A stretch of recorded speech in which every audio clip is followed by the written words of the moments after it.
भगवान शिव की कृपा ज्ञान का दीपक। नमस्कार दोस्तों, आज हम आपको भगवान शिव से जुड़ी एक प्रेरणादायक और ज्ञानवर्धक कहानी सुनाने जा रहे हैं, जो न केवल हमारी आध्यात्मिक समझ को गहरा करती है, बल्कि जीवन के मूल्यवान सबक भी सिखाती है। तो चलिए इस यात्रा की शुरुआत करते हैं। मंदिर की घंटियों की आवाज और हिमालय के दृश्य। बहुत समय पहले हिमालय की गोद में बसे एक छोटे से गांव में वेद नाम का एक युवक रहता था। वेद अत्यंत बुद्धिमान था, लेकिन उसे हमेशा लगता था कि उसकी बुद्धि अधूरी है। उसे सच्चा ज्ञान चाहिए था, जो उसे जीवन का सही अर्थ समझा सके। एक दिन गांव के एक वृद्ध व्यक्ति ने उसे बताया कि भगवान शिव के ध्यान से वह सच्चा ज्ञान प्राप्त कर सकता है।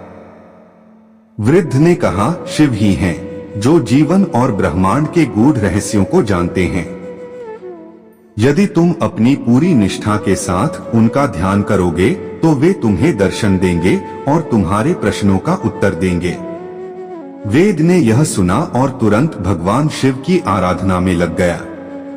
वह दिन रात शिवजी के मंत्रों का जाप करता, उनकी कहानियां सुनता और पूरे मन से ध्यान करता।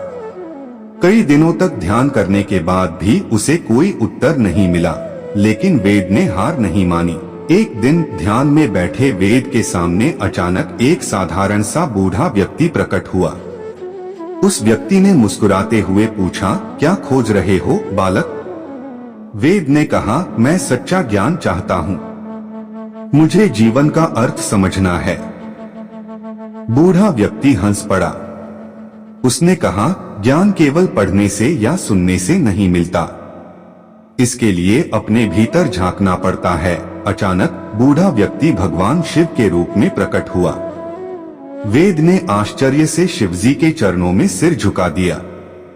भगवान शिव ने कहा, वेद, सच्चा ज्ञान तभी आता है जब तुम अहंकार को त्याग कर विनम्र बनते हो। हर व्यक्ति, हर परिस्थिति और हर अनुभव तुम्हें कुछ सिखाता है। ज्ञान कोई पुस्तक नहीं, बल्कि जीवन की यात्रा है। जब तुम अपने भीतर की शांति को समझोगे, तब तुम सच्चे ज्ञान को प्राप्त करोगे। शिवजी के इन शब्दों ने वेद की आंखें खोल दी।